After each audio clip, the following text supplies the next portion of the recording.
श्रीमन नारायण सूतक विचार बताते हैं गरुड़ पुराण में कि किसको कितने दिन तक का सूतक लगता है। इसमें बताया है कि ब्राह्मण के लिए 10 दिन का सूतक होता है, क्षत्रियों के लिए 12 दिन तक सूतक होता है, वैश्यों के लिए 15 दिन तक सूतक होता है और शूद्रों के लिए 1 महीने का सूतक होता है। और सूतक में कौन कौन से कार्य नहीं करने चाहिए, फिर इसके आगे जो हमको 13वें अध्याय में जो है कहते हैं कि सर्वेषामेव वर्णानाम सूतके मृतके पिवा दशाह शुद्धि ऋत्येश कालौ शास्त्रस्य निश्चयः।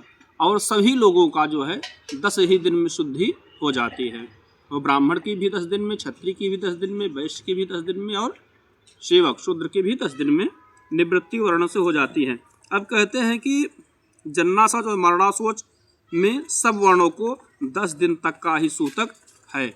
ऐसा कलयुग में शास्त्र का निर्णय कहा गया है कि कलयुग में जो है 10 दिन में सब लोग सूतक से निवृत्ति हो जाती है।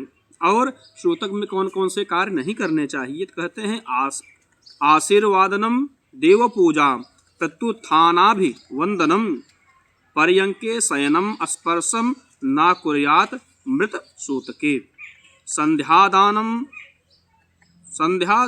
जपे होमम स्वाध्यायम पितृतर्पणम ब्रह्म भोजम व्रतम नैव कर्तव्यम मृत सूतके। इसमें कहते हैं कि सूतक में किसी को आशीर्वाद भी नहीं देना चाहिए। आशीर्वाद भी किसी को नहीं देना चाहिए और ना ही किसी को प्रणाम ही करना चाहिए। न तो प्रणाम आप कर सकते हैं और न आप किसी को आशीर्वाद ही दे सकते हैं। देव पूजनम और देवताओं की भी पूजन नहीं करना चाहिए। ऐसा बहुत स्थान पे देखा गया है कि जिनके यहाँ सूतक आज पड़ा रहता है तो उनके जो है छोटे छोटे बच्चे वहाँ पूजन करते हैं, तो सर्वथा निषेध शास्त्रों में है, ऐसा नहीं करना चाहिए।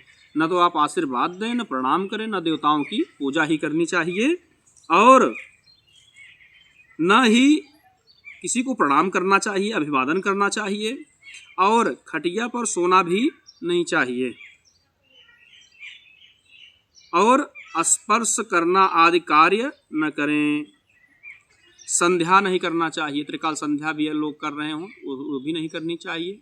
हाँ, मानसिक आदि संध्या जप आदि कर सकते हैं, मानसिक वो भी तो संध्या भी नहीं करनी चाहिए। और न किसी को आप दान ही देना चाहिए, किसी को दान भी नहीं दे सकते हैं, जप भी नहीं करना चाहिए, होम भी नहीं करना चाहिए और पितृ तर्पण आदि भी नहीं।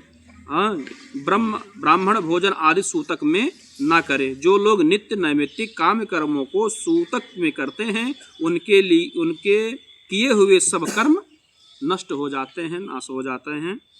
और व्रतादि को करने वाले महामंत्र जापी को श्रोताग्निहोत्री ब्रह्मनिष्ठ यति राजा इनको सूतक नहीं लगता है।